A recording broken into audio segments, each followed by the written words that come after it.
আসসালামু আলাইকুম। আমরা ম্যাক্সিমাম বাসায় এখন সকালবেলা রুটি খেয়ে থাকি, আর রুটির সাথে খেয়ে থাকি ভাজি, ডাল অথবা ডিম ভাজি। এখন আমি দেখাবো আপনার সকালে খুব সহজে এবং অল্প সময় কীভাবে ঝটপট একটা সবজি রান্না করা যায়।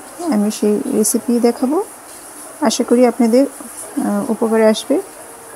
আমি এখানে আজকে মিষ্টি কুমড়া এবং আলু একই সাইজে কুচি করে নিয়েছি পেঁয়াজ কুচি আর কাঁচা ঝাল ফালি করে নিয়েছি।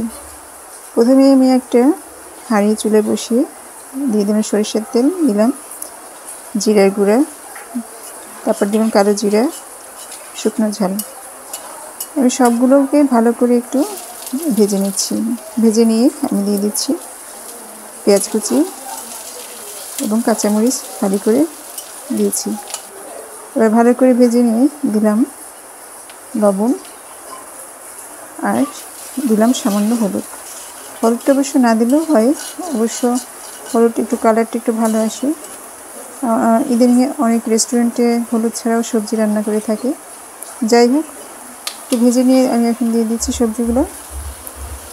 সবজিগুলোকে দিয়ে ভালো করে এখন মশলার সাথে মাখিয়ে নিয়ে এখন আমি একটু ঢাকনা দিয়ে মিডিয়াম থেকে একটু লো হিটে ভেজে নেব। একটু পরপর আমি ভেজে নেব।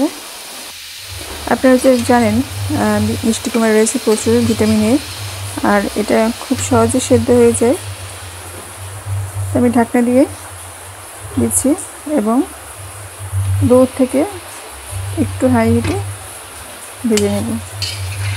কিছুক্ষণ পরপর আমি ঢাকনা উঠিয়ে আমি একটু নেড়ে চেড়ে দেবো। এভাবে কয়েকবার ঢাকনা দিয়ে আমি ভাজিটা করে নেব। খুব একটা বেশি সময় লাগবে না এই ভাজি করতে, কারণ মিষ্টি কুমড়া খুবই সহজে সেদ্ধ হয়ে যায়। ফাইনালি আমার ভাজি হয়ে গেছে। এখন আপনি গরম গরম রুটি বা ভাতের সাথেও খেতে পারেন।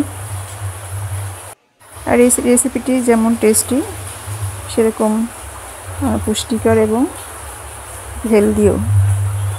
যাই হোক, ভিডিওটি ভালো লাগলে অবশ্যই লাইক, কমেন্ট আর শেয়ার করবেন। সবাই ভালো থাকুন, সুস্থ থাকুন। আজকে এই পর্যন্ত। আল্লাহ হাফিজ।